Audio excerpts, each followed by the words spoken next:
Mbudziyadhura na Nhingirikini tikiti na gonzo. Mbudziyadhura na Nhingirikini tikiti na gonzo.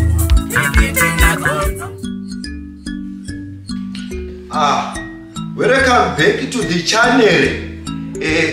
Thank you for subscribing, liking and sharing. Whatever, it's normal, not normal.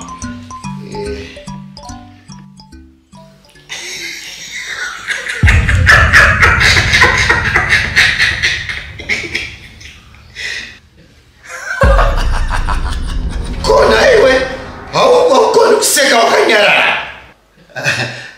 Sorry, Dad. Sorry.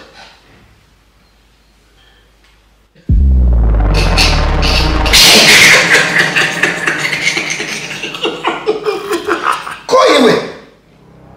Hawatwi. Utakuwa unafanya hicho nisati ndako.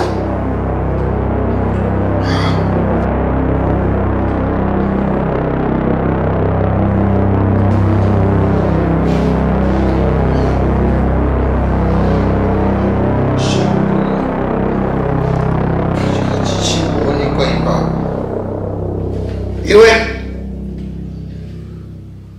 chenda pansi hapo unokanga maputi kana nzungu ifailako.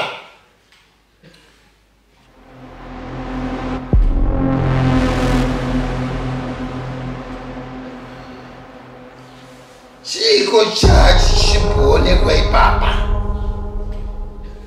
Yesu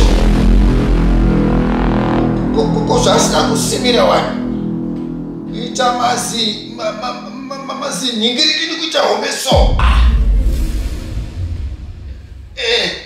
Don't forget to subscribe, like and share, and tell friends and comment foot tomada.